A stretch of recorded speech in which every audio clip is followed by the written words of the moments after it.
सो आज का लेक्चर शुरू करने से पहले एक लाइन सुनाऊंगा आपको, बहुत ध्यान से सुनिएगा, बहुत ज्यादा इंपॉर्टेंट लाइन है। तेरी तेरी कामयाबी पर तेरी कामयाबी पर शोर और तेरी कोशिशों पे ताना होगा। तेरी कामयाबी पे शोर और तेरी कोशिशों पे ताना होगा। तेरी दुख में कुछ लोग और तेरी सफलता में पूरा मोहल्ला होगा। याद रखना कि यार जब हम सफल हो जाते हैं, जब हम कुछ अचीव कर लेते हैं, तो सब आ जाते हैं पीछे कि यार हाँ हमारा लड़का है, हमने ही तो पढ़ाया था, हमने ही तो करा था, हमने ही तो मदद करी थी। बट जब तुम्हारा आज ये स्ट्रगलिंग फेस चल रहा है, आज तुम्हारा ये जो मेहनत वाला फेस है, इसमें कोई साथ नहीं देगा, तो इस मेहनत वाले फेस में मैं हूं आपके लिए। मैं आप सभी का प्रशांत भैया, आप सभी का मेंटोर हूं मैं आप सभी के। आज हम पढ़ने जा रहे हैं बड़ा ही शानदार चैप्टर। एक बार मेरे को बता दो, क्या वॉइस वगैरह एकदम सब कुछ क्लियर है? चैट सेक्शन में मेरे को जवाब देंगे कि भैया सब कुछ एकदम क्लियर है या नहीं। अगर है तो हम आगे पढ़ते हैं।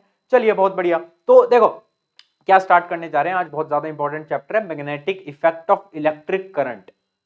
ये चैप्टर किन किन बच्चों ने पढ़ा है एक बार पहले तो मुझे वो बता दो कि भैया हाँ हमने पढ़ा है, हमने नहीं पढ़ा। कितने लोगों ने पढ़ा है और कितनों ने नहीं पढ़ा, एक बार वो बता दीजिए, है ना। बहुत सारे लोगों के अभी शायद स्कूल में भी नहीं हुआ होगा। तो इस चैप्टर के बाद हमारी जो फिजिक्स है साइंस की, वो पूरी खत्म हो जाएगी, कुछ भी नहीं बचेगा उसके बाद। हमने इलेक्ट्रिसिटी पढ़ लिया, हमने लाइट पूरा पढ़ लिया, हमने भैया और कौन सा पढ़ लिया, ह्यूमन आई पढ़ लिया, कलरफुल वर्ल्ड पढ़ लिया, और आखिरी चैप्टर ये है। इसके बाद हम केमिस्ट्री में जंप ऑन करने वाले हैं, ठीक है। तो आज बड़े ही धांसू तरीके से पढ़ेंगे, शानदार तरीके से पढ़ेंगे, विद फुल जोश पढ़ेंगे। रुकना नहीं है, थमना नहीं है, डरना नहीं है, भाग के पढ़ेंगे, ढंग से पढ़ेंगे, वन शॉट में पढ़ेंगे। मैं आपको गारंटी देता हूं, अगर आपको साइंस में फुल मार्क्स लाने हैं, आप ये लेक्चर देख लेते हो और जो मैं आपको करने को बोलता हूं, जो क्वेश्चंस मैं आपको करने को देता हूं, अगर आप कर लेते हो, साइंस के अंदर आपके फुल मार्क्स आएंगे।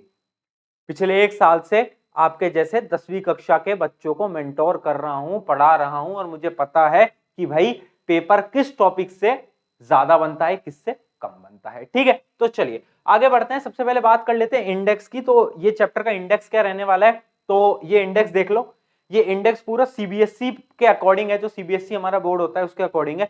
बट अगर आप आईसीएसई के हो और अगर आपका भी इंडेक्स ऐसा ही है, मैग्नेट, पहले मैग्नेट पढ़ेंगे, फिर मैग्नेटिक फील्ड पढ़ेंगे, फिर राइट हैंड थंब रूल, अगर आपका भी इंडेक्स ये है, तो ये लेक्चर आपके लिए भी काम चल जाएगा। या फिर आप किसी और बोर्ड के हो, अगर आप वो बोर्ड के हो जिसमें कि एनसीईआरटी को फॉलो कराया जाता है और मैग्नेटिक इफेक्ट ऑफ करंट में ये सारे टॉपिक्स अगर आपके आ रहे हैं, तो ये लेक्चर आपके लिए भी चल जाएगा, कोई दिक्कत वाली बात नहीं है। जरूरी नहीं है कि ये लेक्चर केवल सीबीएसई वालों के लिए, सबके लिए जिनका इंडेक्स इस प्रकार से है। चलिए आगे बढ़ते हैं। तो देखिए आपको क्या क्या मिलने वाला है, ईएक्सपी आपकी टीम क्या देगी। भैया आप एक तो फ्री में पढ़ाते हो, फ्री में पढ़ाते हैं तो भैया लो क्वालिटी कंटेंट पढ़ाते होगे ना। नहीं यार, लो क्वालिटी कंटेंट हम नहीं पढ़ाते और हमारा ऐसा कोई मकसद भी नहीं है। हम आपको क्या क्या देने वाले हैं, ध्यान से समझिएगा। हम आपको क्या क्या चीजें देंगे, सबसे पहले हम आपको इसके नोट्स देंगे। आपको टेलीग्राम पे मिलेंगे, टेलीग्राम की लिंक डिस्क्रिप्शन में है, बाकी मैं डिस्क्रिप्शन में भी नोट्स डाल दूंगा, ठीक है। उसके अलावा क्या मिलेगा आपको, प्रीमियम लेक्चर्स मिल रहे हैं, ये लेक्चर्स जो आप देख रहे हो। उसके अलावा क्या है, आपको प्रैक्टिस बुकलेट मिलेगी। प्रैक्टिस बुकलेट अगर आपने अभी तक ईएक्सपी आपकी नहीं देखी है तो देख लो। हजारों 10वीं कक्षा के बच्चे यूज कर रहे हैं। प्रैक्टिस बुकलेट क्या है, प्रैक्टिस बुकलेट के अंदर case based question, assertion, reasoning, ऐसे सारे क्वेश्चन चैप्टर वाइज हमने बना दिए हैं। तो साइंस की पूरी बुकलेट है 200-300 पन्नों की, तो आपको डिस्क्रिप्शन में मिल जाएगी, फ्री में अवेलेबल करा सकते हो। अगर आप ये कर लेते हो, और पीवाईक्यू बुकलेट भी हमने अवेलेबल करा दी है, अगर आप वो भी कर लेते हो, ये दो चीजें अगर आप कर लेते हो क्वेश्चन प्रैक्टिस के लिए, मैं आपको गारंटी देता हूं आपको कोई किताब खरीदने की जरूरत नहीं है। विदाउट एनी सिंगल मनी आप साइंस के अंदर 100 में से 100 ला सकते हो, ये गारंटी मैं आपको आज दे रहा हूं। पक्की बात है, कोई नहीं रोक सकता। बस बात यह है कि आप इन सारी चीजों को फॉलो कर पाओ। अगर आप कर सकते हो तो दैट इज इनफ, बाकी इधर उधर मत घूमो, इतना इनफ है। चलिए आगे बढ़ते हैं फटाफट से।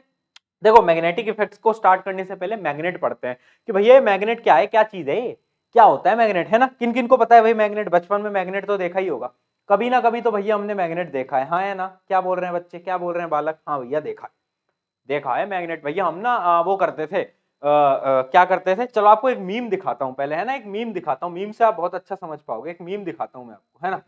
ये देखो, ये मीम दौड़, 6-year-old me trying force two magnets touch with the same poles.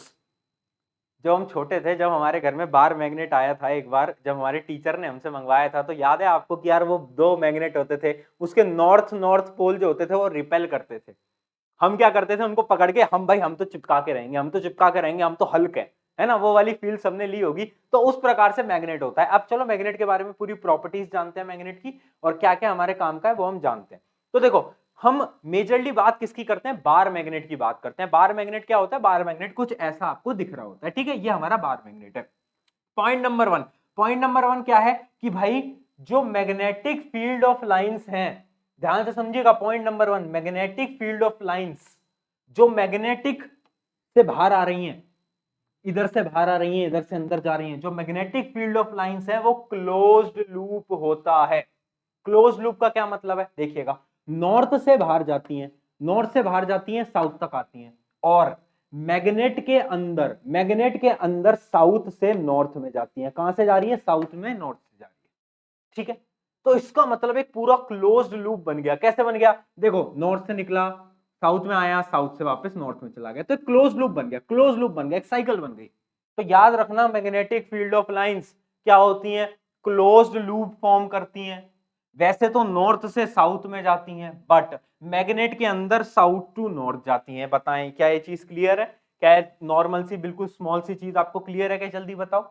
चलिए, तो नोट्स वगैरह में पॉइंट नोट करते रहना है ना, हमें रुकना नहीं है, जल्दी जल्दी पॉइंट्स को नोट करते रहना, ठीक है। ऐसा वेट मत करना कि भैया जब आप ये नोट्स दोगे हम तभी नोट करेंगे, अपना समय खराब करना बंद करो, साथ साथ में नोट करेंगे, ठीक है। चलो, तो आज फटाफट से साथ साथ में नोट करते हैं। क्या है, direct from north to south, हमें पता है outside the magnet, but inside the magnet क्या चलता है, साउथ टू नॉर्थ, ये चीज हमें पता होनी चाहिए, बहुत ज्यादा इंपॉर्टेंट है। आगे बढ़ते हैं, देखो, डिग्री ऑफ क्लोजनेस। अब बात करते हैं एक कॉम्पिटेंसी बेस्ड क्वेश्चन की, जो कि इस साल आ सकता है, और बहुत ज्यादा चांसेस हैं, जितने भी मैं आपको क्वेश्चन कराऊंगा वो सारे आने की उनकी चांसेस रहती हैं। देखो, एक क्वेश्चन आपके में आ सकता है कि भाई एक मैग्नेटिक फील्ड ऑफ लाइंस है, ये है ए, ये है बी, और ये है सी, ठीक है, ये 3 लाइंस है, ये 3 लाइंस है, दिख रही है, ठीक है।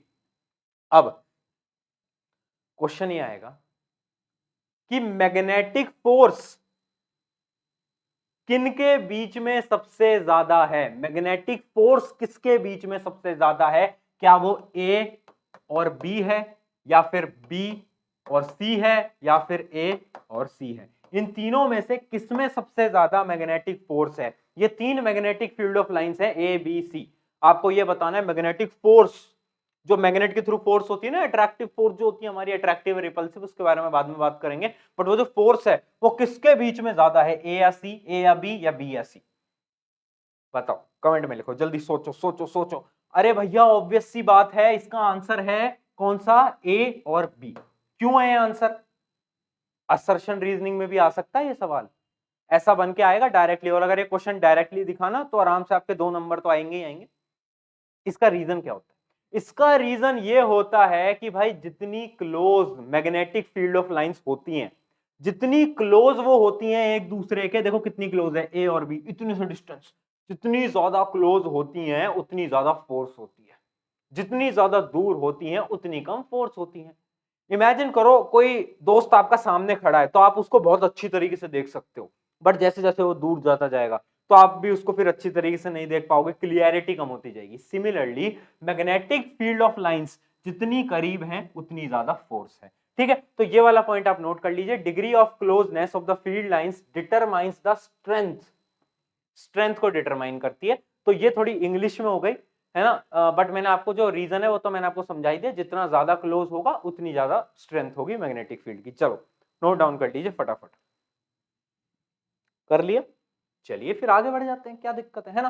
तो ये तो हमारे मैग्नेट के बारे में कुछ चीजें, अब आगे बात करते हैं। तो मैग्नेट के बारे में एक दो चीजें और पढ़ लेते हैं, कितने प्रकार के मैग्नेट होते हैं। वैसे हमारे कोर्स के अंदर केवल ये मैग्नेट आता है, बार मैग्नेट, बट इनके बारे में आपको नाम पता होना चाहिए सबका। एक होता है रिंग, रिंग मैग्नेट, ठीक है। एक हमारा होता है कौन सा, मैग्नेटिक नीडल। मैग्नेटिक नीडल कहां यूज होती है, वो कंपास होता है ना, अब तो आता नहीं है कहीं पर कंपास, अब तो फोन में ही सारी लोकेशन पता चल जाती है, बट वो पहले जमाने में कंपास आता था जिसमें नॉर्थ और साउथ दिखाते थे, वो था मैग्नेटिक नीडल। एक होती है डिस्क मैग्नेट, और एक होता है हॉर्स शू मैग्नेट, ये तो बहुत बच्चों ने देखा होगा। ये one of the most powerful magnet होता है, ठीक है। तो इनके नाम जान लो, कोर्स में आपके है नहीं कि इनका वर्किंग प्रिंसिपल वगैरह आपके कोर्स के अंदर है नहीं, तो आप बस एक बार नाम लिख लो, उतना आपके लिए इनफ है, ठीक है। इससे ज्यादा डेप्थ में हमें नहीं जाना है इसके अंदर, ठीक है। चले आगे, आगे बढ़े, चलिए तो फिर आगे बढ़ जाते हैं। ये तो हमने आपको बता ही दिया, चलो तो फिर आगे बढ़ते हैं। चलिए अब जानते हैं जो हम बचपन से पढ़ते आ रहे हैं कि सेम पोल रिपेल करते हैं और अपोजिट पोल अट्रैक्ट करते हैं, पढ़ते आ रहे हैं ना। नॉर्थ और नॉर्थ दोनों को रिपेल करेंगे बट नॉर्थ और साउथ अट्रैक्ट करेंगे। हाँ या ना जवाब देंगे, हाँ या ना जवाब देंगे। हाँ भैया करते तो हैं, पढ़ा तो था, पढ़ा तो था। तो ऑब्वियस सी बात है, जब भी हमारा साउथ पोल के सामने नॉर्थ पोल आता है तो क्या होता है, अट्रैक्शन होता है। जब भी नॉर्थ के सामने नॉर्थ आता है तो रिपल्शन होता है। दोनों कहते हैं भैया हमारा आपका कोई संबंध नहीं है, हमारा आपका कोई रिश्ता नहीं है, दूर चले जाओ। बट जैसे अपोजिट आए तो इन्होंने क्या बोला, हमें तो आपसे रिश्ता बनाना है, नजदीक आओ, तो दोनों नजदीक आ जाते हैं, ठीक है। अब इसके अंदर, ये तो बहुत बेसिक पॉइंट है, इसके अंदर एक कॉम्पिटेंसी बेस्ड क्वेश्चन देखें कि कैसे सवाल हमारे पेपर के अंदर आ सकते हैं। तो हमारे पेपर के अंदर सवाल आ सकते हैं, कैन पोल्स बी सेपरेटेड, क्या पोल्स हमारे सेपरेट हो सकते हैं, नॉर्थ और साउथ पोल सेपरेट हो सकते हैं, तो उसका आंसर है नहीं, नहीं हो सकते। और इसको प्रूव कैसे करोगे, इसको प्रूव करोगे अगर मैंने एक मैग्नेट लिया, देखो मैंने एक मैग्नेट लिया, मैंने एक मैग्नेट लिया, ठीक है। अब ये मैग्नेट को देखो, इस केवल इस मैग्नेट को देखो, नॉर्थ और साउथ, इसको, इस मैग्नेट को देखो, ठीक है। अब मेरा मन करा, मैंने कहा मैं तो तोड़ दूंगा इनको, मैं लाया बड़ा वाला हथौड़ा और मैंने जोर से मारा इस पे खींच के, और इसको मैंने बीच से ब्रेक डाउन कर दिया, तोड़ दिया। तोड़ दिया तो मैंने ये सोचा कि अब मैंने क्योंकि बीच से तोड़ दिया तो एक तो नॉर्थ वाला बन जाएगा और एक साउथ वाला बन जाएगा। बट ऐसा नहीं हुआ, ऐसा नहीं हुआ। जो दो टुकड़े आए उन दो टुकड़ों में भी एक तरफ नॉर्थ बन गया और एक तरफ साउथ बन गया, दूसरे टुकड़े में भी एक तरफ नॉर्थ बन गया एक तरफ साउथ बन गया। इसका क्या मतलब, इसका यह मतलब है कि एक मैग्नेट को कितनी बार भी तोड़ लो तुम, उसके दो पोल कभी भी सेपरेट नहीं हो सकते, नॉर्थ पोल और साउथ पोल। अगर मैं इस मैग्नेट को भी तोड़ता हूं, मैं और हथौड़ा लाता हूं और मैं और तोड़ता हूं, इसको भी ब्रेक डाउन कर दूं, तो इसके भी जो दो पीस आएंगे उसके पास दो पोल होंगे, नॉर्थ और साउथ, नॉर्थ और साउथ। इसका मतलब है कि poles can not be separated, poles को कभी भी सेपरेट नहीं किया जा सकता। क्या ये चीज आपको क्लियर है, हाँ या ना में एक बार जल्दी से जवाब देंगे, जल्दी बताएं, क्लियर है, जल्दी बताओ रे। बिल्कुल, बहुत सही, बहुत सही। इसका मतलब भैया आप नॉर्थ और साउथ पोल जितने भी हम तोड़ते जाएंगे तो नॉर्थ और साउथ हमारे बनते जाएंगे, कभी भी पोल सेपरेट नहीं हो सकते। आगे बढ़ जाते हैं फटाफट से, चलिए अब आगे बात करते हैं magnetic effect of electric current. ये क्या चीज है, ये नई चीज है भैया, ये तो हम पहली बार पढ़ रहे हैं। तो मेरी बात बिल्कुल ध्यान से समझिएगा, अगर आपको कुछ भी नहीं आता तो भी सीख के जाओगे, जरूरी नहीं है आपने स्कूल में पढ़ा होना चाहिए। मैं कह रहा हूं किसी ने अगर कुछ भी नहीं पढ़ा है वो भी सीख के जाएगा आज, और जिसने स्कूल में पढ़ा है उसको तो बहुत कॉन्सेप्ट और क्लियर हो जाएगा, ठीक है। तो देखना, magnetic effect of electric current, क्या ये कहना चाह रहा है कि अगर मैं एक कंडक्टर में से इलेक्ट्रिसिटी पास करता हूं तो उसके अंदर करंट आ जाता है। हाँ भैया कहना तो यही चाहता है, बट मैं कैसे मान लू, मैं कैसे मान लू, आप मान लोगे क्या, क्या आप मान सकते हो कि इलेक्ट्रिसिटी की वजह से मैग्नेटिक फील्ड जनरेट हो सकती है। भैया मैं तो नहीं मानता, मैं तो नहीं मानता, मैं नहीं मान रहा, मेरे को प्रूफ करके बताओ। तो प्रूव कैसे किया गया, ध्यान से समझिएगा, ये एक्सपेरिमेंट इंपॉर्टेंट है। क्या करा कि एक बल्ब लगाया, एक नॉर्मल सर्किट बनाया और यहां से बैटरी जोड़ दिया, ठीक है। और इसके बगल में क्या बना दिया, एक कंपास रख दिया, एक क्या रख दिया, कंपास रख दिया, जो कि आपकी डायरेक्शन बताता है नॉर्थ और साउथ की। तो जैसे ही स्विच ऑन करा, जैसे ही स्विच को कनेक्ट करा तो क्या हुआ, एक तो बल्ब जल गई और दूसरा क्या हुआ, और ये जो कंपास की निडल थी ना, ये डिफ्लेक्शन दिखाने लग गई। क्या दिखाने लग गई, डिफ्लेक्शन। डिफ्लेक्शन क्या होता है, ऐसे मूव करने लग गई, ऐसे मूव करने लग गई। तो ये क्या बता रहा है, ये बता रहा है क्योंकि करंट पास हुआ तो मैग्नेटिक फील्ड जनरेट हो गई, तभी तो कंपास हिला, वरना कंपास थोड़ी ना हिलता है, कंपास तो नहीं हिलता। क्योंकि हमारा करंट आया तो मैग्नेटिक फील्ड जनरेट हुई और उससे कंपास हिला। ये प्रूव करता है कि भाई एक इलेक्ट्रिसिटी की वजह से भी मैग्नेटिक इफेक्ट प्रोड्यूस हो सकता है, हाँ या ना। क्या ये पॉइंट क्लियर है। अब इसमें नीचे पॉइंटर पढ़ लेते हैं, this phenomena of generation of magnetic field around a conductor wire when current pass through it. ये वो फिनोमिना है जिसमें कि एक कंडक्टर के अंदर मैग्नेटिक फील्ड जनरेट हो जाती है ड्यू टू करंट। करंट की वजह से मैग्नेटिक फील्ड जनरेट हो जाती है। ये बहुत ज्यादा इंपॉर्टेंट एक्सपेरिमेंट है, प्लीज इसको बना लीजिए और नोट डाउन कर लीजिए। अगर क्वेश्चन आता है कि explain magnetic effect of current with example, तो ये वाला एग्जांपल आपको पूरा एक्सप्लेन करके आना है और इससे आपको पूरे के पूरे नंबर मिल जाएंगे। ठीक है, आगे बढ़े, बताएं आगे बढ़ दिया जाएगा, आगे बढ़ दिया जाएगा, जल्दी बताएं। बहुत सही, चलो आगे बढ़ते हैं। अब अब अब हम क्या पढ़ेंगे, अब हम पढ़ेंगे magnetic field due to straight current carrying conductor. भैया हमें ये तो पता चल गया कि मैग्नेटिक फील्ड प्रोड्यूस हो रही है, बट भैया मुझे ये समझ नहीं आ रहा कि ये जो मैग्नेटिक फील्ड प्रोड्यूस हो रही है ना, इसकी डायरेक्शन क्या है, इसकी डायरेक्शन क्या है भैया, मुझे ये समझ नहीं आ रहा। तो इसके लिए एक रूल हम पढ़ेंगे जिसको मैं बोलता हूं राइट हैंड थंब रूल। मैं नहीं बोलता, साइंटिस्ट बोलते हैं। तो एक मूर्ख बच्चा आया और उसने साइंटिस्ट से बोला, अरे साइंटिस्ट भैया एक बात बताओ, आप बोलते हो कि एक वायर में अगर करंट पास होता है, एक वायर के अंदर अगर करंट पास होता है, ये मानो एक वायर है, इसमें से हमने करंट पास करा दिया, ठीक है, इस डायरेक्शन में, तो उससे मैग्नेटिक फील्ड जनरेट होती है। बट मैग्नेटिक फील्ड की डायरेक्शन क्या होती है, हाँ बताओ। तो साइंटिस्ट ने कहा बात तो ये सही कह रहा है यार, इसकी बात में तो पॉइंट है। तो साइंटिस्ट ने निकाला राइट हैंड थंब रूल। देखो, जिस डायरेक्शन में करंट जा रहा है उसमें अपने राइट अंगूठे को, थंब को पॉइंट करेंगे, ठीक है, पॉइंट करेंगे।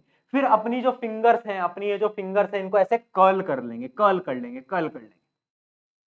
तो ये जो कर्ल की डायरेक्शन है, ये डायरेक्शन होगी मैग्नेटिक फील्ड की। ये हमारे साइंटिस्ट ने बताया। इमेजिन करो यहां से करंट जा रहा है, कहां से जा रहा है, यहां से करंट जा रहा है, ये इस वायर में से करंट जा रहा है, ठीक है, इस डायरेक्शन में। थंब लगाया, कर्ल करा, तो मैग्नेटिक फील्ड की डायरेक्शन क्या आ गई, ऐसे जाकर ऐसे राउंड, एक मिनट, ऐसे गया और अंदर ऐसे। हाँ है ना, हाँ है ना, सर्कुलर में। क्यों, क्योंकि ये हमारा अंगूठा था और ये हमारा राउंड है। देख के बताओ, हाँ भैया बात तो सही है। तो राइट हैंड थंब रूल ये कहता है कि अगर मेरा राइट हैंड का अंगूठा करंट को पॉइंट आउट कर रहा है, करंट की डायरेक्शन को पॉइंट आउट कर रहा है, तो जो मेरी फिंगर्स कर्ल होंगी वो रिप्रेजेंट करेंगी मैग्नेटिक फील्ड की डायरेक्शन को। हाँ या ना, क्लियर है तो चैट में लिख दो ओके, ओ और के, बस इतना लिखेंगे फटाफट से चैट के अंदर, ओके भैया, है ना भैया जी, ओके। चलिए ये क्लियर है, चलो अब आगे बढ़ते हैं। अब साइंटिस्ट ने तो ये बोल दिया, बट हमारे पास तो बहुत शरारती लड़का था, उसने बोला मैं नहीं मानता साइंटिस्ट, साइंटिस्ट मैं नहीं जानता, साइंटिस्ट कौन होते हैं भाई, मुझसे बड़े हैं क्या साइंटिस्ट, मैं नहीं जानता, मुझे तो प्रूव करके दिखाओ, मैं तो तभी मानूंगा।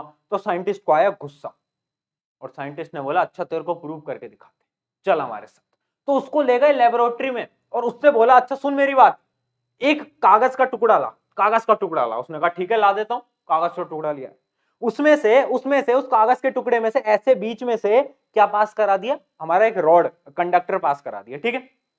और उस कागज के टुकड़े के ऊपर क्या कर दिया, आयरन, आयरन पार्टिकल्स, क्या डाल दिया, आयरन के पार्टिकल्स, ठीक है। ऐसे आयरन के पार्टिकल्स ऐसे रैंडमली पटक दिए, मतलब कहीं पर भी किसी भी डायरेक्शन में ऐसे ऐसे ऐसे कहीं पर भी ऐसे रैंडमली उसने आयरन के पार्टिकल्स पटक दिए।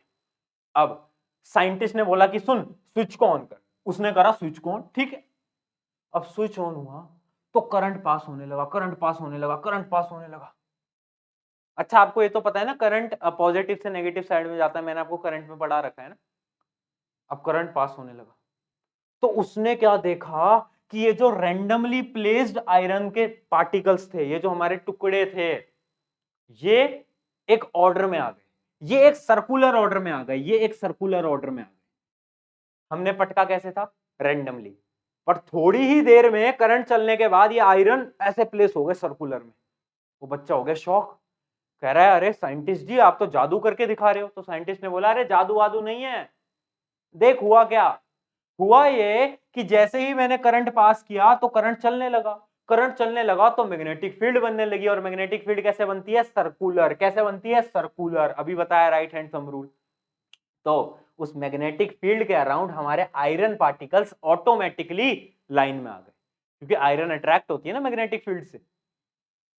तो साइंटिस्ट जी ने प्रूव करके दिखा दिया। तो फिर हमारा जो होनहार बच्चा था वो मान गया कि हाँ आप तो मेरे को प्रूव करके दिखा दिया।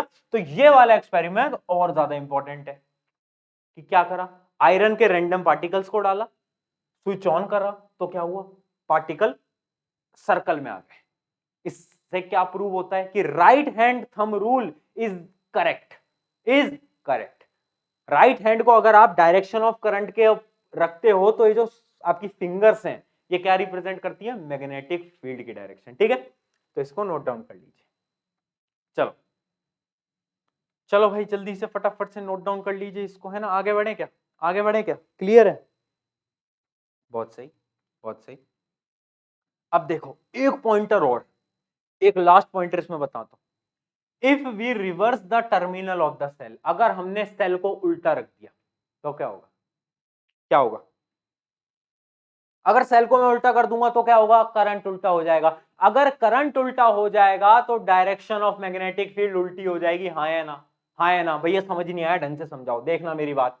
अब जब करंट की डायरेक्शन ऐसे थी, जब करंट की डायरेक्शन ऐसे थी तो मैं क्या कर रहा था, तो मैंने अपने राइट हैंड को लगाया और ऐसे कर्ल करा, तो इस डायरेक्शन में हमारी सर्कुलर हो रही थी। बट अगर मेरी करंट की डायरेक्शन नीचे होती तो मैं राइट हैंड को ऐसे लगाता और ऐसे कर्ल करता, ऐसे लगाता और ऐसे कर्ल करता, तो डायरेक्शन क्या आती, डायरेक्शन क्या आती, डायरेक्शन आती ऐसे।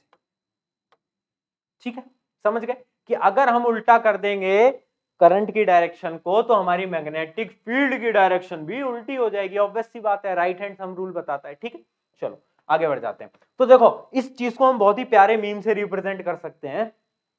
ये हमारे आयरन के पार्टिकल थे, पहले इधर उधर उधर, कोई इधर देख रहा है, कोई उधर देख रहा है, कोई इधर देख रहा है, कोई उधर देख रहा है। बट जैसे ही करंट का बटन दबाया सारे पार्टिकल सामने देखने लग गए। देखो मतलब सारे पार्टिकल एक सर्कुलर लाइन में आ गए, क्यों आए, due to magnetic effect of current.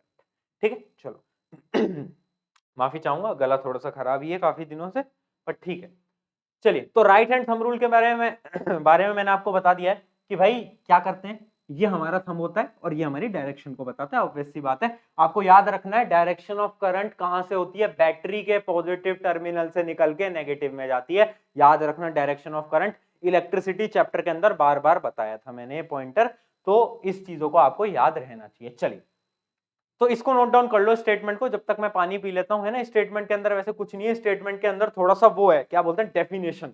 Board के अंदर अगर पूछा जाता है ना कि अगर राइट हैंड थंब रूल क्या है, तो इस डेफिनेशन के अकॉर्डिंग लिख के आना, क्योंकि यार देखो प्रेजेंटेशन मैटर करती है, आप कैसे डेफिनेशन को लिखते हो वो मैटर करती है। तो इसलिए मैं आपको डेफिनेशंस भी नोट कराता हूं कि इनको याद करके जाना, आप लिखोगे तो नंबर ज्यादा मिलेंगे। जल्दी से एक बार इसको नोट डाउन कर लो जल्दी नोट डाउन करें, मैं पानी पी लेता हूं तब तक।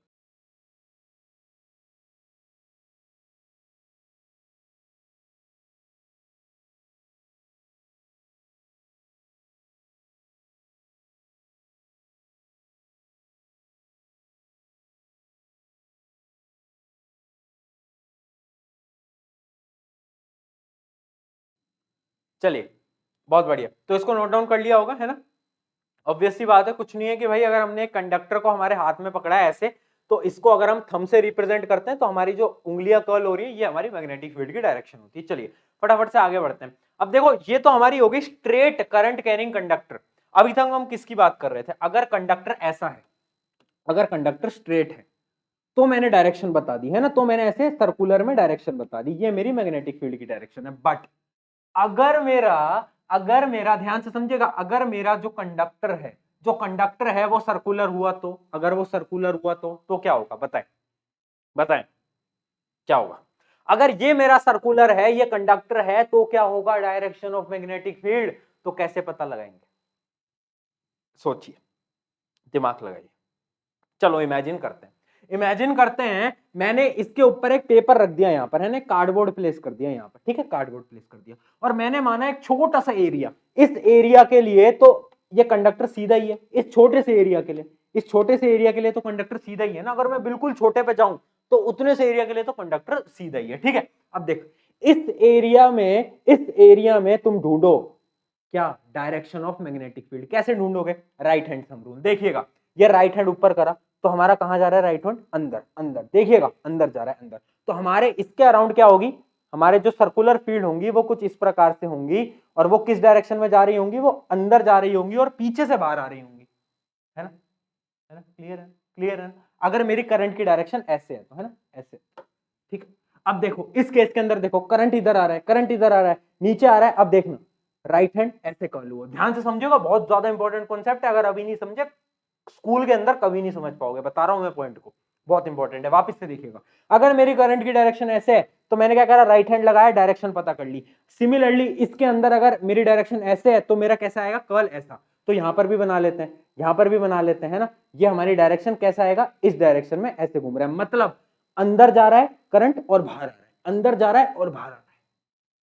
इसमें भी क्या हो रहा है, अंदर जा रहा है और बाहर आ रहा है। इसका मतलब क्या, ये मैं बोल सकता हूं एक सर्कुलर रिंग के लिए, एक सर्कुलर रिंग के लिए भैया जी क्या होता है, एक सर्कुलर रिंग के लिए क्या होता है बताओ, मैग्नेटिक फील्ड अंदर जाती है इधर से और बाहर आती हैं उस साइड से, मतलब अंदर जा रही है इधर से और बाहर आ रही है घूम के इधर से, बाहर से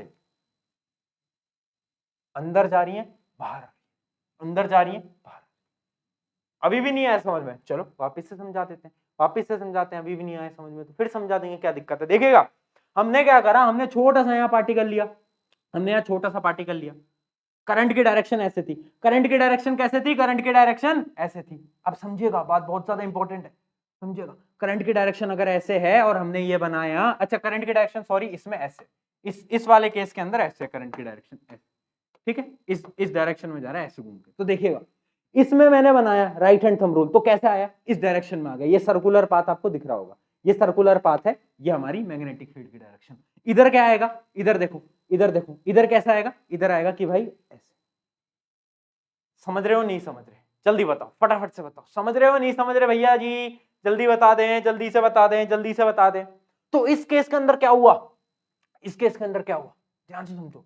इस केस के अंदर देखिएगा, देखिएगा इसको ध्यान से देखो, ध्यान से, बाहर आ रहा है अंदर से, बाहर आ रहा है अंदर से और पीछे से घूम के अंदर जा रहा है। इसमें देखो, इसमें देखो, बाहर आ रहा है अंदर से और पीछे से घूम के अंदर जा रहा है। इमेजिन करो, इमेजिन करो, विजुलाइज करो, विजुलाइज करो। मैग्नेटिक इफेक्ट लोगों को क्यों समझ नहीं आता, क्योंकि वो विजुलाइज नहीं कर पाते। विजुलाइज करो, देखो कैसे आ रहा है, वापस से देखेंगे, वापस से देखेंगे, इमेजिन करेंगे। देखिएगा ये गया और ये अंदर से बाहर आया, ये भी गया पीछे से और अंदर से बाहर आया। मैग्नेटिक फील्ड की डायरेक्शन पता चल रही है, पता चल रही है। अब थोड़ा सा और दिमाग लगाएंगे, थोड़ा सा और दिमाग लगाएंगे। ये आगे वाला जो स्टेशन है, ये नॉर्थ पोल होगा या साउथ पोल होगा, इसमें से मैग्नेटिक फील्ड बाहर आ रही है, इसमें से मैग्नेटिक फील्ड बाहर आ रही है। बाहर कहां से आती है मित्रों, बाहर कहां से आती है, नॉर्थ पोल से आती है, साउथ पोल से आती है बाहर। देखिएगा नॉर्थ पोल से साउथ पोल में जाती है मैग्नेटिक फील्ड ऑफ लाइंस, मैंने शुरू में बताया था। तो ये वाला पोल कौन सा होगा, ये पोल होगा नॉर्थ। क्यों, क्योंकि इसमें से क्या आ रही है, लाइंस बाहर आ रही हैं और घूम के अंदर जा रही हैं। किसमें जा रही हैं, जो पीछे वाला जो एरिया होगा, पीछे वाला एरिया होगा साउथ का, पीछे वाला एरिया होगा साउथ का। तो ये पॉइंट बहुत बार पूछा गया है, बार बार क्वेश्चन आया है। आपको एक रिंग दे देंगे और उस रिंग में करंट पास करवा देंगे, करंट की एक डायरेक्शन होगी। आपको यह बताना होगा कि इस रिंग का, इस सर्कुलर रिंग का आगे वाला एरिया नॉर्थ है या साउथ है और पीछे वाला एरिया नॉर्थ या साउथ है। कैसे पता लगाओगे, इस मेथड से पता लगाओगे। जिन बच्चों को ये मेथड समझ नहीं आया, डरने की बात नहीं है, हमारे पास एक शॉर्ट ट्रिक है आप सभी के लिए, ध्यान से समझिएगा, ध्यान से समझिएगा। एक शॉर्ट ट्रिक मैं आप सभी के लिए लेके आया। शॉर्ट ट्रिक क्या कहती है, ध्यान से समझिएगा।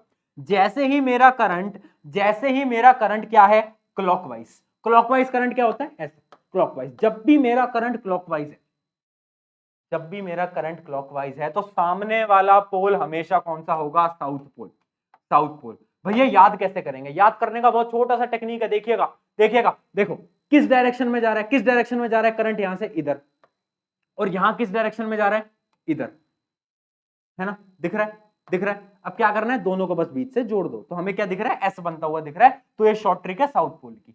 सिमिलरली नॉर्थ पोल की भी ट्रिक है, क्या है, इसके अंदर एंटी क्लॉकवाइज। तो देखना एंटी क्लॉकवाइज क्या होता है, एंटी क्लॉकवाइज होता है ऐसे, ऐसे। तब देखिएगा इसमें भी बहुत अच्छा मेथड है। देखिएगा कैसे जा रहा है, ऐसे जा रहा है पहले, है ना, और इस डायरेक्शन में कैसे जा रहा है, इस डायरेक्शन में ऐसे जा रहा है। क्या करना है, इन दोनों को बस हमें क्या करना है, जोड़ देना है। तो क्या बन गया, नॉर्थ। बस, तो ये साउथ होता है, ये नॉर्थ होता है। नॉर्थ कब होता है, जब एंटी क्लॉकवाइज होता है। साउथ कब होता है, जब क्लॉकवाइज करंट होता है। याद रखना, जब भी हमारा क्लॉकवाइज करंट आपको दिखेगा तो वहां पर साउथ पोल बन रहा होगा, जब भी आपको एंटी क्लॉकवाइज करंट दिखेगा नॉर्थ पोल बन रहा होगा। यह क्वेश्चन बहुत बार पूछा गया है, बहुत बार पूछा गया, तो इसको नोट डाउन कर लीजिए फटाफट से। आई नो कुछ बच्चों को थोड़ा डिफिकल्ट लग रहा होगा, भैया ये क्या रामायण सुना दिया आपने अचानक से, हमारा तो दिमाग ही हिल गया। हम तो बेचारे छोटे छोटे बालक, भैया हमको क्या क्या सिखा दिया आपने। बट भाई सिखाना पड़ता है क्योंकि सिलेबस में है ये सब चीजें। कर लिया? चलो तो आगे बढ़ जाते हैं फिर फटाफट से, क्या दिक्कत है। चलिए तो आगे समझते हैं सोलिनॉइड को। अच्छा इसमें किसी को कोई दिक्कत तो नहीं है ना? फिर से बता दो, एंटी क्लॉकवाइज क्लॉकवाइज समझ गए। ये नॉर्थ और साउथ को याद कैसे करना है, नॉर्थ और साउथ को याद कैसे करना है, याद रखना जब भी क्लॉकवाइज आएगा तो करंट बना लेना। एक करंट देखो क्लॉकवाइज का ऐसे जाता है तो एक लाइन ऐसे खींचना और इधर से करंट एक लाइन ऐसे खींचना, ठीक है, एक लाइन ऐसे खींचना, एक लाइन ऐसे खींचना, फिर इन दोनों को कनेक्ट कर देना। क्या बन के आता है हमारा? साउथ बन के आता है। ये साउथ बन के आता है, दूसरा कौन सा बन के आता है? नॉर्थ बन के आता है। तो ये चीजें शॉर्ट ट्रिक है, बट मैं आपको बोलूंगा इतना याद रखो, क्लॉकवाइज के लिए साउथ, एंटी क्लॉकवाइज के लिए नॉर्थ, इतना इनफ है। ठीक है, ठीक है, क्लियर है, क्लियर है। एक चीज और याद रखना कि अगर इसकी आगे की साइड साउथ है, इसकी आगे की साइड ये साउथ है, तो ये जो रिंग है ना, मानो ये रिंग है, इसकी आगे की साइड साउथ है, तो इसके पीछे पता कौन सी होगी? पीछे होगी नॉर्थ। और इसके अंदर आगे की साइड अगर नॉर्थ है तो पीछे कौन सा होगा? साउथ। बस इतना याद रखेंगे, आगे बढ़ जाएंगे। चलिए सोलिनॉइड पढ़े, सोलिनॉइड पढ़े। यार देखो ये जो चैप्टर है ना, अब ये बहुत छोटा हो चुका है क्योंकि इसमें इलेक्ट्रिक मोटर वगैरह सब हटा दिया है, ठीक है, तो वो आएगा नहीं तुम्हारे।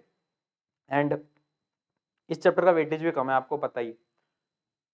एक चीज मैं बोलूंगा, इस क्वेश्चन, इस चैप्टर में से असर्शन रीजनिंग आ सकती है, एमसीक्यू वगैरह भी आ सकता है, और एक 2 मार्क्स का क्वेश्चन आ सकता है। तो याद रखना कि यार इन चीजों पे आप ज्यादा फोकस कर रहे हो, लॉन्ग आंसर आने की चांसेस थोड़ी कम अब दिख रही हैं इस चैप्टर में से, तो लॉन्ग आंसर पे उतना ज्यादा आपको फोकस इसमें नहीं करना होगा, क्योंकि लॉन्ग आंसर इस चैप्टर में से एज सच कोई बड़ा बनता नहीं है। 5 नंबर का सवाल आ जाए वो हमारा इसमें से कुछ दिख नहीं रहा है। केस बेस्ड क्वेश्चन भी मेरे को इतना कुछ बनता हुआ दिख नहीं रहा है। ठीक है, चलो तो सोलिनॉइड समझते हैं। सोलिनॉइड क्या है? अरे सोलिनॉइड भैया बहुत सिंपल सी चीज है, प्यारी सी चीज है, छोटी सी चीज है। क्या है? देखते हैं बेटा, देखते हैं, देखते हैं, आ जाओ। देख, पहले मैंने बोला था कि एक रिंग में से करंट पास कर दे, है ना, एक रिंग में करंट करंट पास कर दे। बट अगर मैं कहूं कि ये जो रिंग है ये बहुत सारी रिंग बना दे, एक रिंग, दो रिंग, तीन रिंग, चार रिंग, पांच रिंग, और इन सारे में से करंट पास कर दे, करंट से कनेक्टेड कर दे, करंट सोर्स से इसको कनेक्ट कर दे, ठीक है, तो क्या होगा? तो क्या होगा? तो इसमें से करंट पास करने लगेगा, करंट पास करने लगेगा। मतलब इमेजिन करो इन 6 की 6 रिंग में से कितनी है? 1 2 3 5, तो 5 रिंग में से करंट पास हो रहा है, पांचों में से, पांचों में से करंट पास हो रहा है, करंट पास। तो क्या होगा? तो उन पांचों के अंदर मैग्नेटिक फील्ड बनेगी। मैग्नेटिक फील्ड बनेगी तो मैग्नेटिक फोर्स बनेगी। हाँ या ना जवाब देंगे? हाँ भैया बनेगी, मैग्नेटिक फोर्स बनेगी। बात तो सही है, बात तो भैया सही कर, मैग्नेटिक फोर्स बनेगी। तो याद रखना एक सोलिनॉइड वो होता है जिसके अंदर काफी सारे कॉइल्स को कनेक्ट कर दिया जाता है, एक के बाद एक, एक के बाद एक, और करंट से कनेक्ट कर देते हैं। तो क्या होता है? एक बहुत ही स्ट्रॉन्ग मैग्नेटिक फील्ड बन जाती है, बहुत ही ज्यादा स्ट्रॉन्ग मैग्नेटिक फील्ड, वो होता है हमारा सोलिनॉइड। ठीक है, तो क्या होता है? सोलिनॉइड हमने ऐसे बनाया और इसको हमने कनेक्ट करा। अगर हमने कनेक्ट करा तो एक बहुत ही स्ट्रॉन्ग मैग्नेटिक फील्ड बन जाती है, बहुत ही स्ट्रॉन्ग। ये हमारा नॉर्थ पोल हो गया, ये हमारा साउथ पोल हो गया। तो ये किसकी तरह बनेगा? ये बन जाएगा एज अ बार मैग्नेट। क्या बन जाएगा? Bar magnet. याद रखना बार मैग्नेट बन जाता है भैया। ये क्या बन जाता है? Bar magnet. जब भी हम 4-5 कॉइल्स को कनेक्ट कर देते हैं विद अ करंट सोर्स, तो वो बार मैग्नेट की तरह परफॉर्म करने लगता है। क्यों? क्योंकि भाई सबके अंदर वो आ जाती है ना मैग्नेटिक फील्ड, सबके अंदर मैग्नेटिक फील्ड आ गई तो स्ट्रांग बन गए।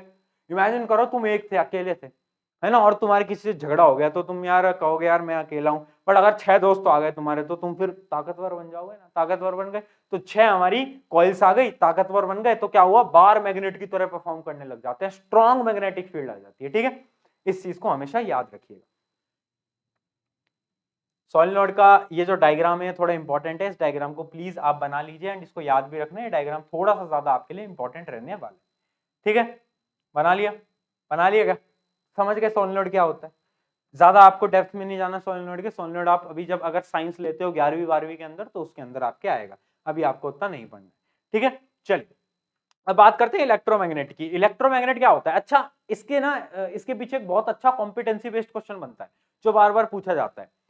कॉम्पिटेंसी बेस्ड क्वेश्चन ये बनता है कि आपने देखा होगा, शायद बहुत कम लोगों ने देखा होगा वैसे तो, जो जंक यार्ड्स होते हैं, जंक यार्ड्स क्या होते हैं? जिसके अंदर कचरा होता है, मेटल वगैरह का कचरा होता है, तो उसके अंदर ना एक बहुत बड़ी क्रेन टाइप की आती है, एक बहुत बड़ी क्रेन, और वो क्या करती है? वो ऐसे आती है और भाई वो ऑन होता है और वो जितने भी मेटल वाले पार्टिकल्स होते हैं ना सबको खींच लेती है अपने ऊपर। आपने मूवी सीरीज में देखा हो, तो वो क्या होता है, वो क्या होता है? क्या वो मैग्नेट है? नहीं, मैग्नेट तो नहीं है, वो मैग्नेट नहीं होता। अगर मैग्नेट होता तो फिर तो हमेशा ही सबको अट्रैक्ट करता रहता ना। बट जैसे ही वो एक बटन दबाते हैं, उस बटन को दबाते ही वो कैसे सारी चीजों को अट्रैक्ट करने लग जाता है, वो क्या है? तो वो है इलेक्ट्रोमैग्नेट। इलेक्ट्रोमैग्नेट क्या होता है? देखो इलेक्ट्रोमैग्नेट क्या होता है, इमेजिन करो मैंने एक सोलिनॉइड बनाया, वायर से मैंने एक सोलिनॉइड बनाया और उस वायर को मैंने किस पे लपेट दिया, एक आयरन की नेल पे लपेट दिया, एक आयरन की कील के ऊपर मैंने उसको लपेट दिया। अब मैंने क्या करा, बैटरी से कनेक्ट कर दिया, अब ऑन कर दिया, बैटरी ऑन कर दिया। तो जैसे ही मैं ऑन करूंगा स्विच को, तो होगा क्या, अंदर क्या है, कंडक्टर, ऊपर क्या है, वायर, वायर से क्या आएगा, करंट आएगा, करंट आएगा तो क्या प्रोड्यूस होगी, मैग्नेटिक फील्ड। और ये जो आयरन है ये चार्ज्ड हो जाता है, इसके अंदर एक मैग्नेटिक फील्ड बन जाती है और ये एक स्ट्रॉन्ग मैग्नेट बन जाता है, जैसे कि एक बार मैग्नेट होता है। क्या होता है, बार मैग्नेट होता है। तो इसका एक पोल साउथ होता है, एक पोल नॉर्थ हो जाता है। समझ गए? अब क्या होगा, ये जो कीलें पड़ी है ना नीचे, ये जितनी भी आयरन वाली कीलें हैं, इनको अट्रैक्ट करने लग जाएगा, अट्रैक्ट करने लग जाएगा, अट्रैक्ट करने लग जाएगा, अट्रैक्ट। तो याद रखना, अगर आपका क्वेश्चन कभी भी बनता है कि इलेक्ट्रोमैग्नेट किसके प्रिंसिपल पे परफॉर्म करता है, तो किस पे करता है, क्या बोलोगे, सोचो सोचो किस पे करता है। अरे भाई चैप्टर का क्या क्या नाम है, चैप्टर का क्या नाम है, चैप्टर का क्या नाम है, बताओ। Magnetic effect of electric current पे परफॉर्म करता है। ठीक है, इतना हमें लिखना, याद रखना। कैसे परफॉर्म करता है, एक्सप्लेन करो, कर देना एक्सप्लेन, ये डायग्राम बना देना, उसके अलावा लिख देना कि जैसे ही हम कनेक्ट करते हैं, जैसे ही हम बैटरी को ऑन करते हैं, तो क्या होता है, करंट प्रोड्यूस होता है, करंट की वजह से क्या होता है, मैग्नेटिक फील्ड बन जाते हैं। ये जो आयरन नेल है इसके नॉर्थ और साउथ पोल बन जाते हैं, नॉर्थ और साउथ पोल बनने के बाद ये जो कीले हैं इनको वो अट्रैक्ट करने लग जाता है। तो ये होता है इलेक्ट्रोमैग्नेट। अब इसके अंदर सबसे अच्छा पॉइंट पता है क्या है, इसके अंदर सबसे अच्छा पॉइंट है, जैसे ही मैंने इस बैटरी को हटाया, मैंने इन तारों को काटा, एक मिनट, पता है क्या होगा, ये जो मैग्नेट था ना, अब ये मैग्नेट नहीं रहेगा। जैसे ही बिजली गई वैसे ही ta-ta bye bye goodbye कर गया।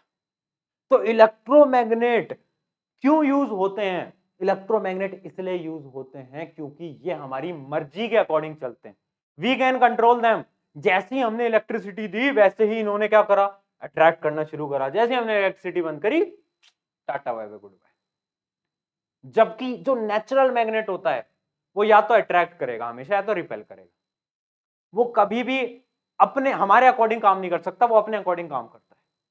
समझ रहे हो ना बात को?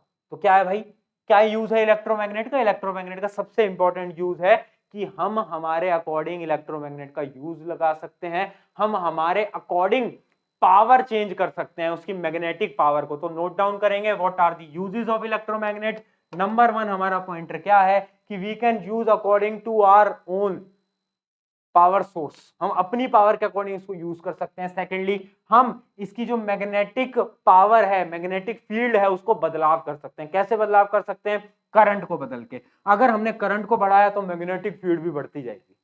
तो ये दो इसके यूजेस होते हैं, दो इसके फायदे होते हैं। तो ये आप इसको नोट डाउन कर लीजिए फटाफट से। ठीक है, आगे बढ़ा जाए, आगे बढ़ा जाए क्या, चलिए फिर आगे बढ़ जाते हैं। क्या दिक्कत है, क्या दिक्कत है नोट डाउन कर लिया था ना वो, एक मिनट जरा चैट सेक्शन हम देख लेते हैं। बहुत बढ़िया, बहुत बढ़िया, बहुत सही, बहुत सही, चलो चलिए सही, आगे चलते हैं, आ जाओ। अब एक अलग फिनोमिना जिसपे आपका न्यूमेरिकल बनता ही बनता है, बहुत बार न्यूमेरिकल इस पे बना हुआ है, वो मैं आपको पढ़ाने वाला हूं, ध्यान से समझिएगा, ध्यान से समझिएगा। एक केस मैं आपको बताता हूं, सोचो, इमेजिन करो, मैं आपके सामने एक सवाल रख रहा हूं, एक सवाल रख रहा हूं, देखो, अगर अगर अगर अगर मैं क्या बोल रहा हूं बेटा, ध्यान समझिएगा। अगर मैंने एक वायर में करंट पास कर दिया, यहां पर मैंने एक वायर रख दिया, यहां पर मैंने एक वायर रख दिया, उसमें करंट पास हो रहा है, वो बैटरी से कनेक्टेड है, ठीक है, वो अपनी बैटरी से कनेक्टेड, ठीक है, ये अपना करंट यहां से यहां पर पास हो रहा है उसमें, ठीक है। अब उस वायर के नीचे, उस वायर के पास, उस वायर के नीचे नहीं बोलूंगा, उस वायर के पास मैंने क्या करा, मैंने क्या करा, मैंने एक मैग्नेट रख दिया, मैंने एक मैग्नेट रख दिया, ठीक है, मैंने एक मैग्नेट रख दिया, मैंने यहां पर एक मैग्नेट रख दिया, ऐसे मैंने एक यहां पर मैग्नेट रख दिया, ठीक है। मैग्नेट की डायरेक्शन क्या है, मैग्नेट की डायरेक्शन हमारी क्या है, ये नॉर्थ है, ये साउथ है, ये नॉर्थ है, ये साउथ, ठीक है। तो इस मैग्नेट की डायरेक्शन क्या है, इस मैग्नेट की डायरेक्शन हमारी आप ले सकते हो ये, ठीक है, ये है नॉर्थ से साउथ हमारी इसकी डायरेक्शन। अब सोचो, इमेजिन करना, अगर मेरे वायर के अंदर करंट जा रहा है, इस वायर के अंदर यहां पर मैंने कुछ रॉड रखी हुई है, इमेजिन कर लो एक कंडक्टर रखा हुआ है, तो इस कंडक्टर के अंदर क्या मैग्नेटिक फील्ड प्रोड्यूस होंगी? हाँ या ना में जवाब दो। क्या इसके अंदर मैग्नेटिक फील्ड प्रोड्यूस होगी? होगी। और एक और मैग्नेट है, तो क्या ये दो मैग्नेट एक दूसरे पे फोर्स लगाएंगे या नहीं लगाएंगे? हाँ या ना में जवाब दो। हाँ लगाएंगे, लगाएंगे। तो साइंटिस्ट बाबा आए और साइंटिस्ट बाबा ने बोला कि हाँ भाई फोर्स तो लगाएंगे, बट फिर नटखट बच्चा आया और उसने पूछा कि किस डायरेक्शन में लगाएंगे। तो साइंटिस्ट हो गए परेशान। साइंटिस्ट कहते हैं यार इसके पास बहुत बड़े बड़े सवाल हैं, इसको कैसे जवाब दें। बात तो सही कह रहे हैं कि दो मैग्नेट अगर आसपास में है तो फोर्स तो लगाएंगे, या तो अट्रैक्ट करेंगे, रिपेल करेंगे, बट फोर्स की डायरेक्शन क्या होगी? सब कंफ्यूज हो गए। तभी हमारे आते हैं कौन? कौन आता है हमारा? Fleming left hand rule. Fleming ji आए, फ्लेमिंग सर आए और फ्लेमिंग जी ने बोला कि देख अपने लेफ्ट हैंड को निकाल। क्या करूंगा ध्यान से देखिएगा, अपने लेफ्ट हैंड को निकाल। लेफ्ट हैंड को ऐसा बना। कैसा बना? ऐसा। सबको परपेंडिकुलर रख। ये थंब है, ये अपनी इंडेक्स फिंगर है, मिडिल फिंगर है। सॉरी, देख के बताए। बना लिया ऐसे, जल्दी बनाओ, सब कॉपी रख दो नीचे और ऐसे बनाए। बना लिया, बना लिया, क्लियरली दिख रहा है, क्लियरली दिख रहा है, ठीक है, ठीक है, ऐसे बना लिया लेफ्ट हैंड को। अब देखना, फ्लेमिंग जी ने बोला कि जो थंब है ना, ये थंब किसको रिप्रेजेंट करता है? थंब रिप्रेजेंट करता है तेरी फोर्स को, जो तू ढूंढ रहा है ना, जो तू ढूंढ रहा है, ये फोर्स की डायरेक्शन को रिप्रेजेंट करता है। और ये जो इंडेक्स है, ये जो आपकी इंडेक्स फिंगर है, ये किसको रिप्रेजेंट करती है? ये मैग्नेटिक फील्ड को रिप्रेजेंट करती है। और ये जो मिडल फिंगर है, ये किसको रिप्रेजेंट करती है? करंट की डायरेक्शन को रिप्रेजेंट करती है। किसकी डायरेक्शन को? करंट की डायरेक्शन को। तो इन तीन फिंगर से हम फोर्स जो हमें निकालनी थी उसकी डायरेक्शन हम ढूंढ सकते हैं। बच्चा हो गया परेशान, ये क्या बात कर रहे हो, इन तीन फिंगर से डायरेक्शन निकाल लेंगे? फ्लेमिंग चाचा जी ने बोला कि हाँ कर सकते हैं।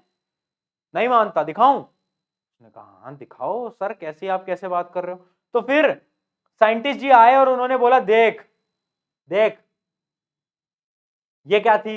Magnetic field. क्या थी? साथ में बोलना, साथ में बोलना, क्या थी? Magnetic field. मैग्नेटिक फील्ड कहां से जा रही है? नॉर्थ से साउथ में। तो ये मैग्नेटिक फील्ड को ऐसे देंगे, ऐसे देंगे, ध्यान से देखना, ध्यान से देखना, ठीक है, ऐसे देंगे। एक मिनट, लेफ्ट हैंड मेरा बिल्कुल भी कंफर्टेबल नहीं है हाथ, चलो इसकी डायरेक्शन को ऊपर मान लेते हैं, क्योंकि मेरे हाथ बिल्कुल भी कंफर्टेबल नहीं हो रहा है इस डायरेक्शन में, इसको इधर मान लेते हैं। मैग्नेटिक फील्ड मान लो ऊपर, ठीक है, और करंट इस डायरेक्शन में पास हो रहा है, ठीक है। फ्लेमिंग चाचा जी ने बोला कि देखो ये हमारी मैग्नेटिक फील्ड, ये देखो ये हमारी क्या है? करंट। करंट इधर है, मैग्नेटिक फील्ड इधर है, तो फोर्स कहां लग रही है? फोर्स बाहर लग रही है, फोर्स बाहर लग रही है। तो बच्चे ने कहा हाँ यार बात तो सही कर रहे हैं। तो इस लेफ्ट हैंड से आप डायरेक्शन निकाल सकते हो फोर्स की। कैसे? इन तीनों की डायरेक्शन को बनाना, ये आपकी होगी मैग्नेटिक फील्ड, ये आपकी हो गई करंट, और ये आपकी हो गई फोर्स। अब क्वेश्चन कुछ भी आ सकता है, क्वेश्चन कुछ भी आ सकता है। क्वेश्चन अभी आपको प्रैक्टिस कराऊंगा, बट उससे पहले आप फ्लेमिंग लेफ्ट हैंड की एक बार डेफिनेशन नोट डाउन कर लो फटाफट से। फ्लेमिंग लेफ्ट हैंड क्या कहता है कि इसकी एक स्टेटमेंट है पूरी, stretch first finger, middle finger and thumb of the left hand. Left hand की हमें स्ट्रेच करनी है। If the first finger points the direction of the external magnetic field, ये जो है ये एक्सटर्नल मैग्नेटिक फील्ड को पॉइंट आउट कर रही है। If the middle finger points the direction of the current, ये करंट को पॉइंट कर रहा है। तो थंब जो है वो हमारी फोर्स को रिप्रेजेंट करेगा, ठीक है। ये इसकी डेफिनेशन है, इसको प्लीज नोट डाउन कर लीजिए, फिर आपको क्वेश्चन कराता हूं, क्वेश्चन से और क्लियर होगा। कर लिया? चलिए बहुत बढ़िया, बहुत बढ़िया। अब देखना, अब देखना, एक पॉइंट आप समझिएगा मेरा, या ज्यादातर स्कूलों में नहीं बताया जाता, बट ये क्वेश्चन बार बार आता है। जब भी आपको कुछ ऐसा बना हो, देखना, जब भी आपका कुछ ऐसा बना हो पेपर के अंदर, और कभी कभार ऐसा बना होता है, इन दोनों का मतलब क्या होता है? किसी को पता है तो एक बार चैट सेक्शन में लिख के बता दो। किसी को पता है क्या? इस क्रॉस का मतलब होता है कि इस रीजन के अंदर मैग्नेटिक फील्ड अंदर जा रही है, इस पेपर के अंदर जा रही है, ऐसे ऐसे ऐसे, ठीक है। एक minute, just a minute, I guess कि आपको मैं क्लियरली भी दिख नहीं रहा, just a minute, just a minute. अच्छा अब क्लियर है? बहुत सही, बहुत सही। तो आई गेस अब क्लियर है, सही सही सही। चलिए तो देखिएगा क्या हुआ। क्रॉस का मतलब होता है अंदर जा रही है भाई, अंदर अंदर अंदर, ये होता है क्रॉस का मतलब। मैग्नेटिक फील्ड जब भी हम ऐसे क्रॉस से रिप्रेजेंट करेंगे, इसका मतलब है मैग्नेटिक फील्ड पेपर के अंदर जा रही है। और जब भी डॉट से रिप्रेजेंट करेंगे, मतलब वो अंदर से बाहर आ रही है, अंदर से बाहर आ रही है। ये 2 पॉइंटर आपको नोट होने चाहिए, क्योंकि क्वेश्चन आया हुआ है बोर्ड एग्जाम के अंदर, आपको ऐसा एक डायग्राम बनाकर देते हैं जिसके अंदर ये होगा स्ट्रक्चर, ये डॉट किसको रिप्रेजेंट कर रहे हैं, मैग्नेटिक फील्ड को बाहर की तरफ। किसको रिप्रेजेंट कर रहे हैं, मेरे साथ बोलेंगे, मैग्नेटिक फील्ड को बाहर की तरफ। और इसके अंदर एक करंट कैरिंग वायर, दूसरे पेन से बना लेता हूं, क्वेश्चन दे रहा हूं मैं, एक करंट कैरिंग वायर जो कि करंट कैरी कर रहा है इस डायरेक्शन में। तो अब क्वेश्चन क्या है, क्वेश्चन है find the direction of force. अरे भैया जी फोर्स की डायरेक्शन बोल रहे हैं, हाँ या ना बोल, जल्दी बोल, आंसर बोल, जल्दी जल्दी बताएं, फोर्स की डायरेक्शन।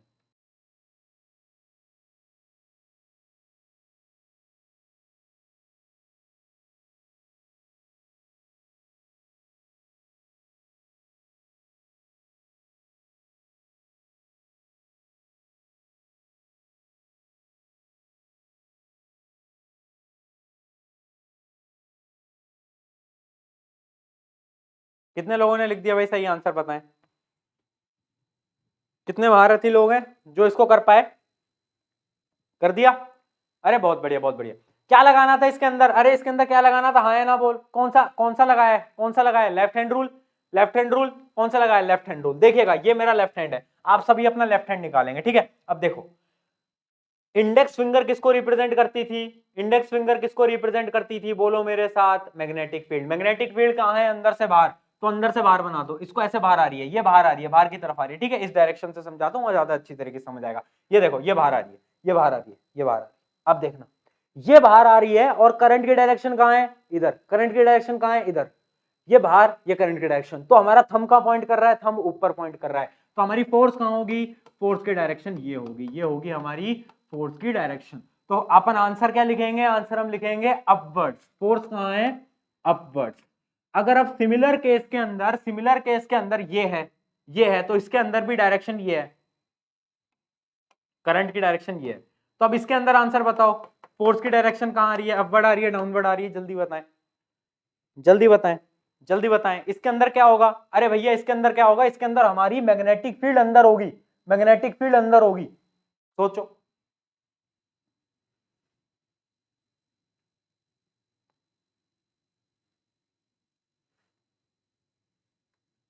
सोच लिया, बहुत से काफी बच्चों ने सही आंसर लिखा है। देखो इसके अंदर क्या है, मैग्नेटिक फील्ड अंदर है, बट ये मिडल फिंगर जो है वो इस डायरेक्शन में पॉइंट कर रही है।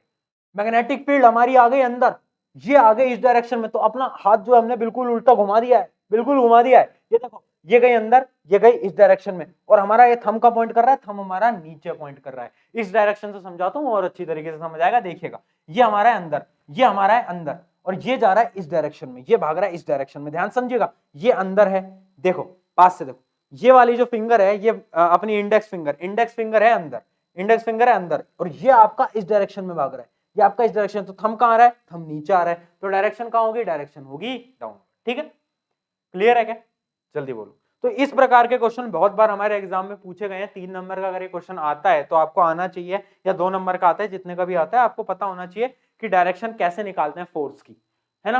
कभी कभार ये क्वेश्चन और कॉम्प्लेक्स वे में पूछा जा सकता है, वैसे बहुत कम पूछा है, बट कभी कभार पूछ लेते हैं। क्या होता है ना कि आपको फोर्स दे देते हैं और आपको करंट दे देते हैं। इमेजिन करो आपको क्या दे दिया, आपको दे दिया कि फोर्स की डायरेक्शन तो ये, फोर्स की डायरेक्शन ये, और करंट की डायरेक्शन क्या है, करंट की डायरेक्शन आपको ये दे दी, ये करंट की डायरेक्शन। अब आपसे पूछ लेंगे कि यार मैग्नेटिक फील्ड की डायरेक्शन बता, किसकी बता, मैग्नेटिक फील्ड की डायरेक्शन कैसे बताओगे, कैसे बताओगे, जल्दी बताओ, जल्दी बताओ।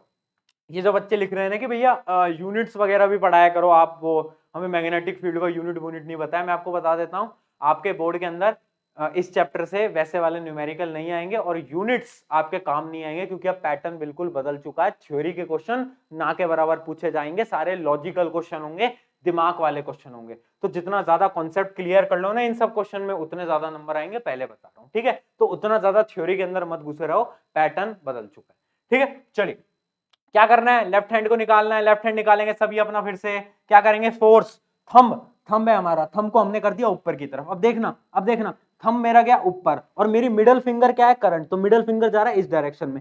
मिडल फिंगर कहां जा रहा है, देखो थंब मेरा गया ऊपर, मिडल फिंगर जा रहा है इस डायरेक्शन में, तो इंडेक्स फिंगर कहां पॉइंट कर रही है, तुम्हारी तरफ, बाहर की तरफ।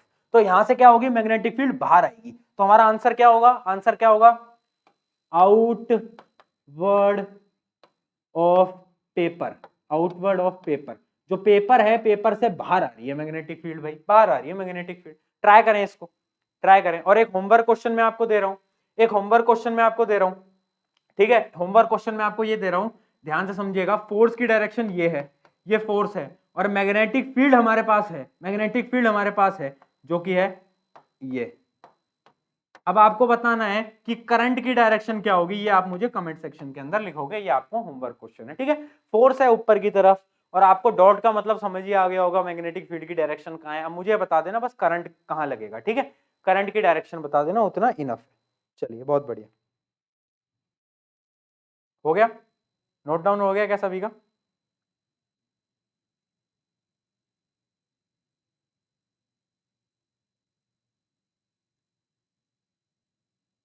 बहुत सही, चलिए आगे बढ़ जाते हैं। तो ये आपका सबसे इंपॉर्टेंट पार्ट था इस चैप्टर का। अब बहुत छोटा मोटा पार्ट है, इससे क्वेश्चन आए ना आए मैं गारंटी से नहीं कह सकता, क्योंकि क्वेश्चन बहुत कम ही आएगा इस पार्ट से, क्योंकि जो इंपॉर्टेंट था इलेक्ट्रिक मोटर वगैरह वो आपके सब कुछ हट चुका है। अब ये बहुत बेसिक सी चीज है, तो देखिएगा समझिएगा। Domestic electrical circuit, domestic electrical circuit क्या होता है, आपके घर में क्या तरीके के वायर यूज होते हैं। तो ये डायग्राम इंपॉर्टेंट है, ये सिंबल्स इंपॉर्टेंट है। प्लीज इस डायग्राम को एक बार प्रैक्टिस करके जाना जब भी आपका एग्जाम है। मैं अभी नहीं बोल रहा अभी इसको रटने बैठो, कोई काम का नहीं है, बट एक बार जब आपका एग्जाम हो, बोर्ड का एग्जाम, उससे पहले इसको एक बार प्लीज पढ़ के जाना, ये डायग्राम एक बार देख के जाना। क्यों? क्योंकि इसके अंदर जैसे जो इलेक्ट्रिसिटी मीटर का जो सिंबल है, जो हमारा बोर्ड, फ्यूज बोर्ड का जो सिंबल है, या फिर जो हमारा डिस्ट्रीब्यूशन बॉक्स का जो सिंबल है, वो इंपॉर्टेंट है। आपको शॉर्ट टेक्निक से समझाता हूं। दो प्रकार के वायर होते हैं, एक होता है लाइव वायर, एक होता है न्यूट्रल वायर। लाइव वायर क्या होता है, जिसमें से करंट जा रहा होता है। न्यूट्रल वायर क्या होता है, जिसमें से करंट नहीं जा रहा होता। तो भैया न्यूट्रल वायर का क्या काम? न्यूट्रल वायर पोटेंशियल डिफरेंस को बनाने के काम आता है। करंट कैसे पास होता है? जब तक पोटेंशियल डिफरेंस बनेगा तभी तो करंट पास होगा ना। आपको पढ़ाया था इलेक्ट्रिसिटी में कि विदाउट पोटेंशियल डिफरेंस कुछ भी पॉसिबल नहीं है, पोटेंशियल डिफरेंस बनाना पड़ता है। तो न्यूट्रल वायर क्या करता है, करंट को जीरो रखता है, और आपका ये लाइव वायर में से पूरा करंट जाता है। तो ऐसा आपका सर्किट बनता है। रेड वाला वायर क्या है, लाइव वायर, और आपका ये है न्यूट्रल वायर, ठीक है। इसकी थ्योरी तो इतनी है, बट एक और वायर है जिसको हम बोलते हैं क्या, अर्थ वायर। होपफुली आपको दिख रहा होगा, नहीं दिख रहा कोई बात नहीं, ज्यादा छोटा टेक्स्ट हो गया मेरे हिसाब से, मैं आपको समझा देता हूं। देखिएगा, अर्थ वायर, अर्थ वायर क्या होता है, अर्थिंग क्या होती है, अर्थ वायर क्या होता है, और अर्थ वायर का काम क्या होता है, यूजेस पूछ सकते हैं। तो देखो, अर्थ वायर एक वो वायर होता है, जैसे इमेजिन करो मेरा सीपीयू है, मेरे पास कंप्यूटर है जिसमें मैं वीडियो देख रहा हूं, मेरे पास एक कंप्यूटर है। तो क्या होता है ना, कंप्यूटर के सीपीयू में कभी कभार आपको शॉक लग जाता होगा, देखा होगा आपने, कभी टच करा, अरे भैया ये तो झटका पड़ गया है ना, जोर का झटका जोरों से लगा, वो वाली सिचुएशन कभी कभार आ जाती है। क्यों आती है? होता क्या है, जब भी इलेक्ट्रिसिटी पास होती है तो कुछ करंट लीक कर जाता है, लीक कर जाता है ना, सीपीयू से कुछ करंट लीक कर गया। अब लीक कर गया तो वो सारा करंट सीपीयू के अंदर रह गया, और जैसे ही आप टच करोगे तो आपको करंट लग जाएगा। बट अगर अर्थिंग वायर वहां पर होता तो क्या होता, अर्थिंग वायर आपके सीपीयू से कनेक्टेड होता, और वो जाता और नीचे अर्थ, अर्थ का मतलब क्या है, धरती, ग्राउंड, ग्राउंड के अंदर वो अंदर सबमिटेड होता। भैया ग्राउंड के अंदर क्यों सबमिट कर रहे हैं? क्योंकि ग्राउंड के पास इनफाइनाइट करंट को लेने की क्षमता है। ग्राउंड के अंदर कितना भी करंट हो वो ले लेगा, ग्राउंड कहता है भाई हम तो ले लेंगे, कोई दिक्कत नहीं है। तो ग्राउंड के अंदर इनफाइनाइट पोटेंशियल है, तो क्या करते हैं, तो अगर आपका सीपीयू का वायर ग्राउंड से कनेक्टेड होता, तो जितना भी करंट लीकेज होता, जितना भी करंट का लीकेज होता, वो क्या होता, वो यहां से कह के यहां से निकल जाता। वो कहता tata bye bye goodbye, हमारा आपका इतना ही रिश्ता था, और वो निकल जाता और आपको शॉक नहीं लगता। ये न्यूट्रल वायर का यूज होता है, आपके जो मेन लाइन आती है, आपके घर के आसपास में पोल लग रहे होंगे, उन पोल की अर्थिंग होती है। एक वायर नीचे जमीन में गाड़ा जाता है, आपने देखा होगा, साइड से ऐसे दो वायर या तीन वायर आपके भी घर के आसपास के पोल में कर रखे होंगे, वो होते हैं अर्थिंग वाले वायर। उनका क्या काम होता है, उनका काम होता है जितने भी हमारा करंट लीक होता है, लीकेज वाला करंट होता है, उसको वो ग्राउंड में पहुंचा देते हैं, ताकि आपको शॉक ना लगे और आप अपनी जिंदगी खुशहाल बिता पाओ। तो ये सिस्टम बहुत इंपॉर्टेंट है, और आपको समझ आया होगा कि what is the use of earth wire, ठीक है। तो अर्थिंग क्या होती है, व्हाट इज अर्थिंग? तो अर्थिंग इज बेसिकली कि जो जितना भी करंट लीकेज होता है उसको अर्थ के अंदर ट्रांसफर करना, ताकि जो मेन अप्लायंस है उसके अंदर कोई भी करंट ना रह जाए। तो ये होती है हमारी अर्थिंग। तो बहुत बेसिक सा तरीका है, बहुत अच्छी तरीके से मैंने आपको समझा दिया है, इससे ज्यादा आपको जानने की जरूरत नहीं है। बट ये डायग्राम प्लीज नोट डाउन कर लेना, मतलब अभी मत बनाओ, आपको ये पीडीएफ मिल जाएगी टेलीग्राम पे, वहां से आप बना लेना, ठीक है, या डिस्क्रिप्शन में भी मिल जाएगी। चलो आगे चले, आगे चले, है ना। Need your input, need your input क्या, अरे मुझे आपका इनपुट चाहिए भाई, कि आपको मजा आ रहा है, मजा आ रहा है पढ़ने में, मजा आ रहा है भैया, इतना फ्री फ्री कोर्स ला रहे हैं, फ्री की किताबें बांट रहे हैं, सब कुछ फ्री कर रहे हैं, मजा आ रहा है, मजा आ रहा है, तो अपने एक दोस्त के साथ शेयर करोगे और इंस्टाग्राम पे स्टोरी डालोगे मुझे टैग करते हुए। इंस्टाग्राम की मेरी लिंक डिस्क्रिप्शन में दे रखी है, तो जल्दी से फटाफट से टैग करेंगे एंड लिखेंगे जो भी आपके सुझाव हैं, जो भी आपको पसंद आए, नहीं पसंद आए तो एक बार लिखेंगे, ताकि मैं भी देख सकूं कि यार क्या चल रहा है, क्या बच्चों को मजा आ रहा है, मजा आ रहा है तो और कंटेंट हम ऐसे ही फ्री में लाते रहेंगे, ठीक है। चलिए बहुत बढ़िया।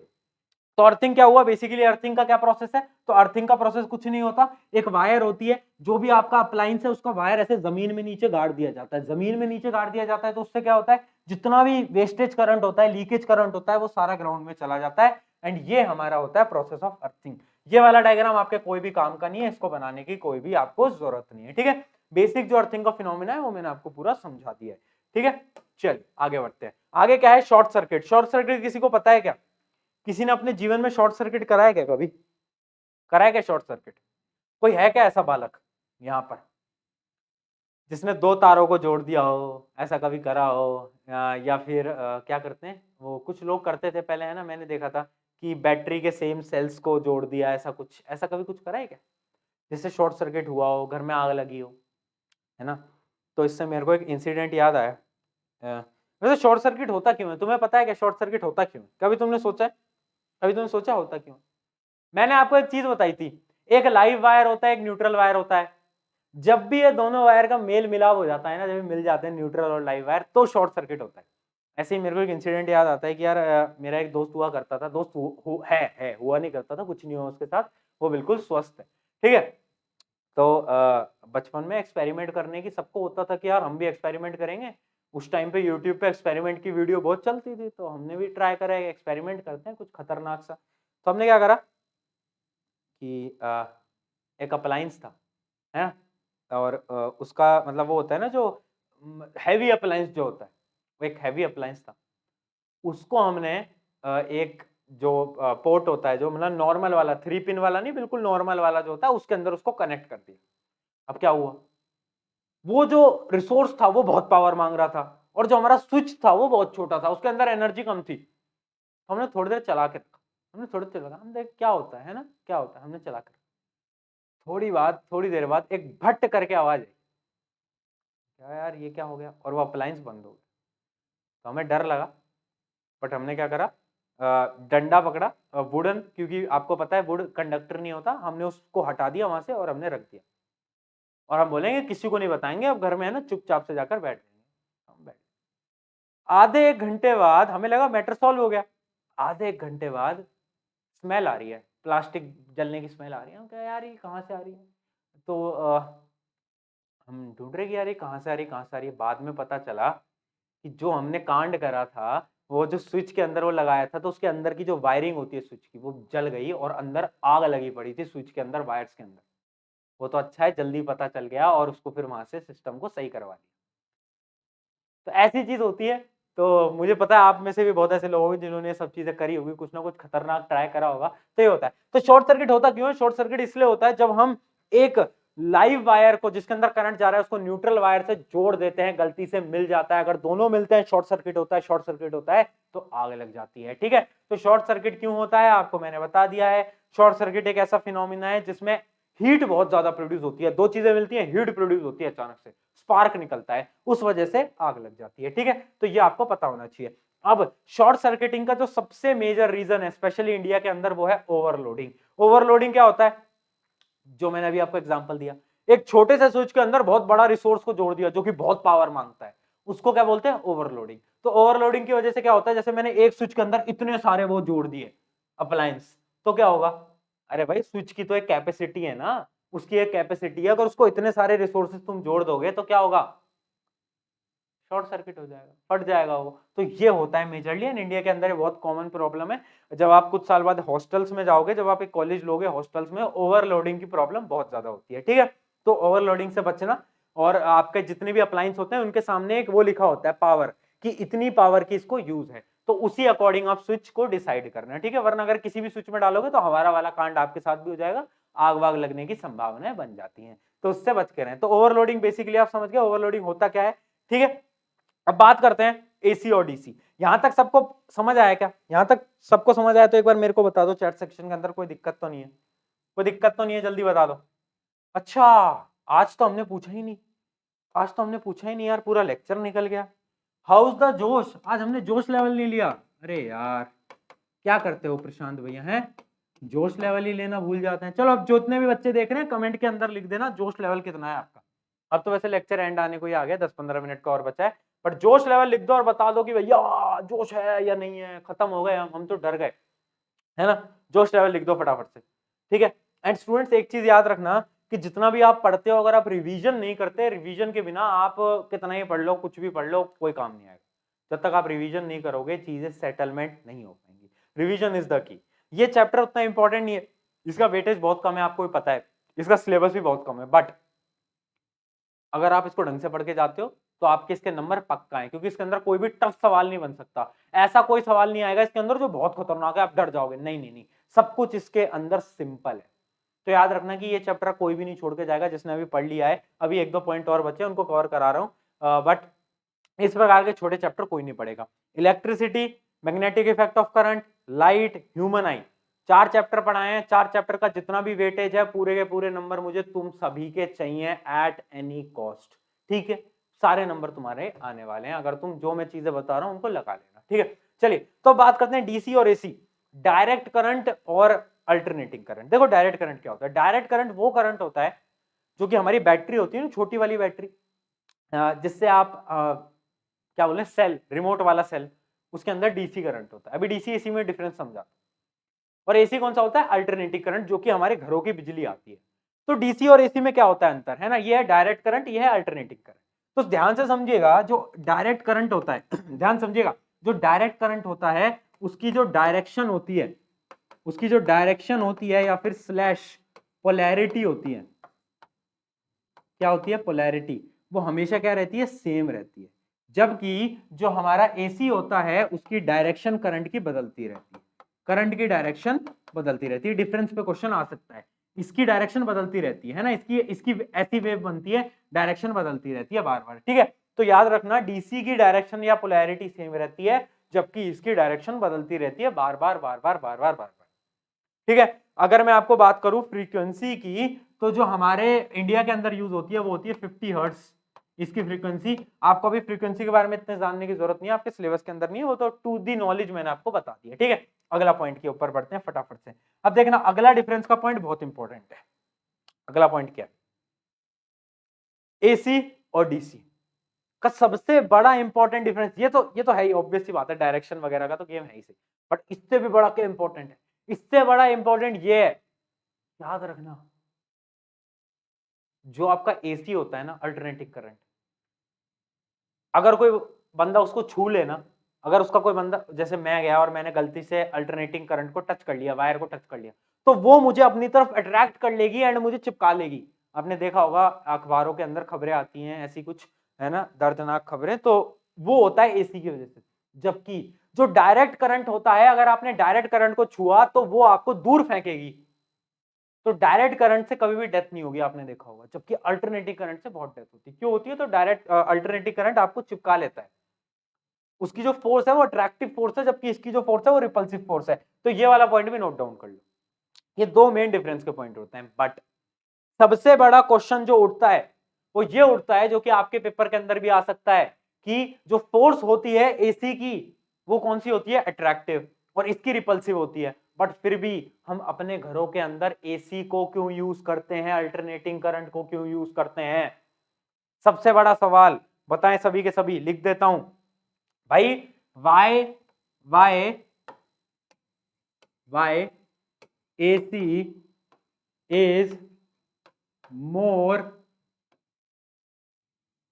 Preferred than DC. क्यों भाई, क्यों? भैया यार ये तो कैसी बात हो गई, आपने बोला कि एसी तो बल्कि डेथ का कॉज बन सकता है, डीसी तो नहीं होता, बट फिर भी क्यों? एसी तो ज्यादा डेंजरस है, बट फिर भी क्यों हमारे घरों में एसी यूज हो रहा है, अल्टरनेटिंग करंट यूज हो रहा है? सोचो और मेरे को चैट सेक्शन के अंदर आंसर दो फटाफट से। थोड़ा सा सोचना भी चाहिए हमें कभी कभार, है ना? देखो हमारा काम है पढ़ाना, वो तो हम करेंगे, बट आप लोगों का काम है सोचना, वो भी आपको करना ही पड़ेगा। तो इसका सिंपल सा आंसर मैं बता देता हूँ। देखो आंसर इसका ये है कि क्या होता है ना, इसके दो रीजन है मेजरली। पहला रीजन है, मैं लिख रहा हूं यहां पर, इसको भी नोट डाउन करते हैं ना। आंसर क्या है इसका? पहला आंसर है इसका कि power loss. Power loss, alternating current के अंदर जो पावर लॉस है, जो हमारी एनर्जी ट्रांसफर होती है, पावर ट्रांसफर होती है, वो अल्टरनेटिंग करंट के अंदर बहुत कम है as compare to direct current. Imagine करो डायरेक्ट करंट में अगर मैं सप्लाई में 200 वोल्ट भेज रहा हूं तो पहुंचते पहुंचते वो 150 वोल्ट ही रहेगा, जबकि अगर मैं एसी के अंदर 200 भेज रहा हूं तो वो 195 है, 190 तक रहने वाला। तो इसका मतलब पावर लॉस का फैक्टर सबसे ज्यादा इंपॉर्टेंट फैक्टर है, जिसकी वजह से अल्टरनेटिंग करंट को इंडिया के अंदर यूज करा जा रहा है। तो सबसे पहला पॉइंट क्या है? पावर लॉस, बहुत कम पावर लॉस होता है। पॉइंट नंबर 2 क्या है? पॉइंट नंबर 2 क्या है? किसी को पता है क्या पॉइंट नंबर 2? जल्दी सोचो। अरे भैया पहला है पावर लॉस, दूसरा है change in voltage, voltage change. देखो मैं आपको बता देता हूं, एक चीज होती है ट्रांसफॉर्मर। आपने देखा होगा आपके आसपास में ट्रांसफॉर्मर लग रहे होंगे, ट्रांसफॉर्मर की डेप्थ में नहीं जाएंगे। ट्रांसफॉर्मर क्या करता है? ट्रांसफॉर्मर आपके करंट के वोल्टेज को इंक्रीज या डिक्रीज करने के काम आता है। तो डायरेक्ट करंट का वोल्टेज इंक्रीज या डिक्रीज नहीं किया जा सकता, जबकि अल्टरनेटिंग करंट का वोल्टेज चेंज करा जा सकता है by the use of transformer. तो ये जो दो पॉइंट है, पहला क्या है? पावर लॉस, दूसरा है वोल्टेज चेंज। भैया बट वोल्टेज चेंज की जरूरत क्यों पड़ रही है? Why we need voltage change? हम तो ऐसे भी करंट को ट्रांसफर कर सकते हैं ना, वोल्टेज चेंज करने की क्यों है? जिंदगी में इतने टेंशन ही क्यों लेनी है? देख यार, जब हमें लॉन्ग सप्लाई करना होता है, मतलब तेरी जो बिजली है ना जहां तू अभी बैठा है, वो तेरे घर के आसपास नहीं बन रही है, वो बहुत दूर से आ रही है सप्लाई होके, तुझे पता है। तो इतने लॉन्ग ट्रांसमिशन के अंदर पावर लॉस को कम करने के लिए वोल्टेज को चेंज करना पड़ता है मित्रों। और वोल्टेज चेंज एसी का हो सकता है, डीसी का नहीं। तो ये दो पॉइंट याद रखना, पावर लॉस और वोल्टेज। इनके आगे एक चीज जरूर लिखना, इन लॉन्ग सप्लाईज, जिसके मतलब बहुत लॉन्ग ट्रांसमिशन के अंदर काम आता है, ठीक है? कि अगर हमें छोटे छोटे ट्रांसमिशन करने हैं तो डीसी ठीक है, बट अगर लॉन्ग ट्रांसमिशन करने हैं तो वी नीड क्या? एसी। क्लियर है? जल्दी बताएं, क्लियर है? जल्दी चैट सेक्शन के अंदर हाँ या ना लिख दो भाई, फटाफट से देख लेते हैं एक बार कितने बच्चों को क्लियर है।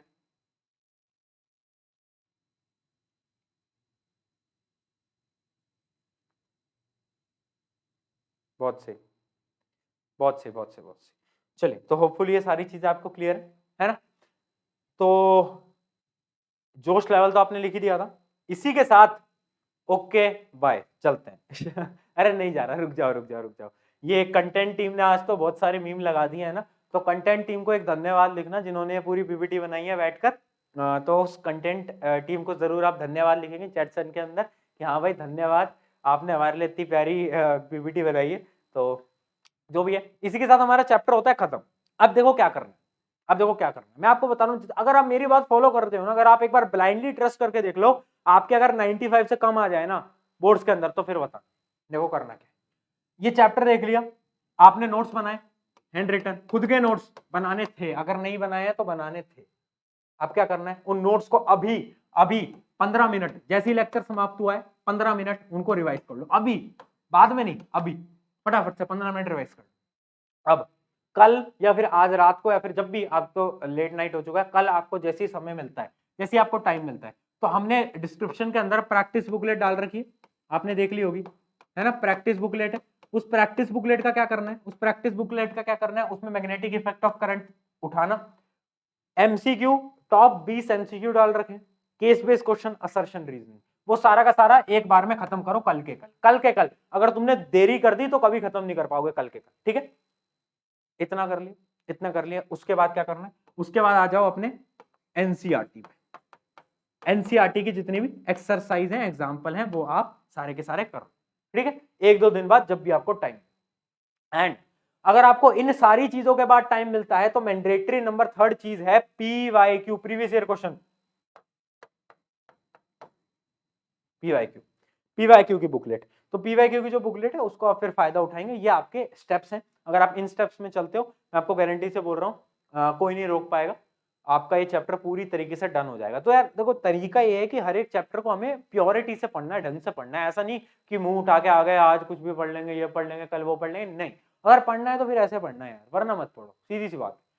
अगर तुम केवल लेक्चर देख लेते हो, नोट्स बना लेते हो, उसमें तुम खुश हो गए, अरे भैया आज तो मजा आ गया जिंदगी में, अरे नहीं भाई, मूर्ख बन रहे हो। क्या बन रहे हो? मूर्ख बन रहे हो। मूर्ख नहीं बनना है हमको, क्या बनना है? होशियार बनना है। होशियार कैसे बनेंगे? ऐसे बनेंगे यार, और कैसे बनेंगे? तो ये तरीका है ना।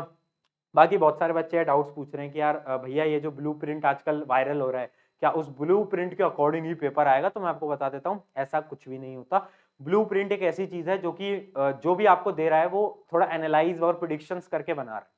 सीबीएसई कोई भी ब्लूप्रिंट रिलीज नहीं करती है।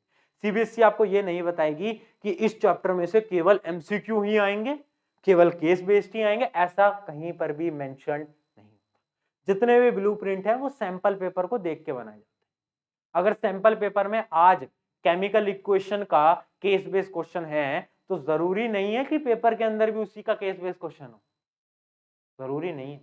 इस चीज को आप याद रखना, ब्लूप्रिंट पे आंख बंद करके भरोसा मत करो, अपने अकॉर्डिंग पढ़ो, हर एक चैप्टर को हर एक तरीके से पढ़ो, एमसीक्यू, केस बेस्ड और जितने भी आपके पैटर्न है, असर्शन, रीजनिंग, 5 मार्कर, सबके अकॉर्डिंग पढ़ना। ठीक है, तो ये आपका था आज का चैप्टर। अगर आपको मजा आया, क्या कहता हूं मैं आपको, इंस्टाग्राम पे टैग कर देना है मेरे को आज ही, ठीक है। और हमने एक वैसे चैलेंज दिया था 7 डे का, वो कितने लोग कर रहे हैं? अरे वाह, गलत आईडी, चलिए, है ना। इंस्टाग्राम पे आपको क्या कर देना है? टैग कर देना है, और उसके अलावा अपने दोस्त के साथ शेयर भी कर सकते।